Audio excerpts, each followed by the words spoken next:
Histogéo. L'histoire et la géographie racontées dans RFM Matin.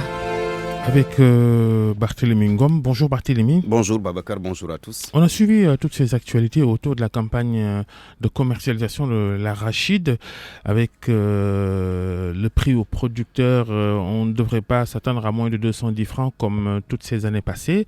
Mais déjà, il y a des paysans qui n'ont pas attendu le démarrage officiel de la commercialisation de cet arachide.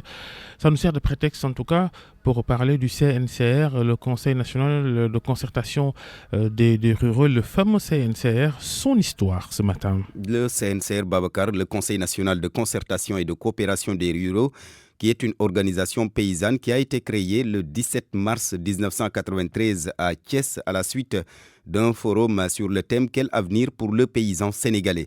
Sa finalité était donc de contribuer au développement d'une agriculture paysanne qui assure une promotion socio-économique durable des exploitations familiales. Les principaux objectifs sont de promouvoir plutôt la concertation et la coopération entre ses membres, favoriser un partenariat avec ses membres d'une part et l'État et les autres partenaires publics et privés d'autre part, mais également de favoriser l'émergence et le développement d'une plateforme de concertation entre les organisations paysannes de l'Afrique de l'Ouest. Le CNCR est une organisation apolitique de la société civile.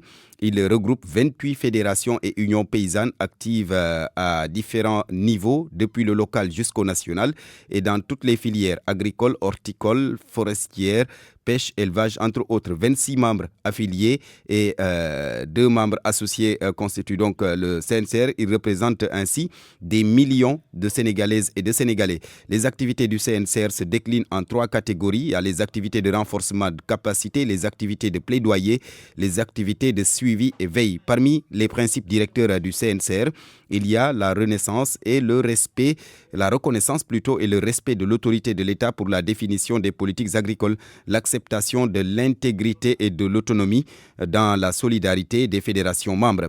Les instances de gouvernance sont le Congrès, le Conseil d'administration et le Bureau exécutif. Elles sont composées de responsables des organisations paysannes membres et disposent des prérogatives pour décider des activités à mettre en œuvre conformément aux orientations définies par le Congrès.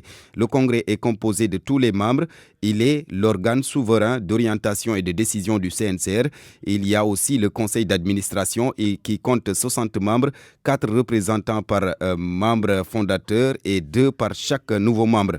Le Congrès donc ou le Conseil d'administration a pouvoir de planifier, mettre en œuvre et de suivre les activités du CNCR conformément aux orientations et programmes définis par l'Assemblée générale. Le bureau exécutif composé de 18 membres, il exécute les décisions du Conseil d'administration. Le Conseil d'administration et le bureau exécutif sont constitués par les responsables des organisations paysannes membres et disposent des prérogatives pour décider des activités à mettre en œuvre.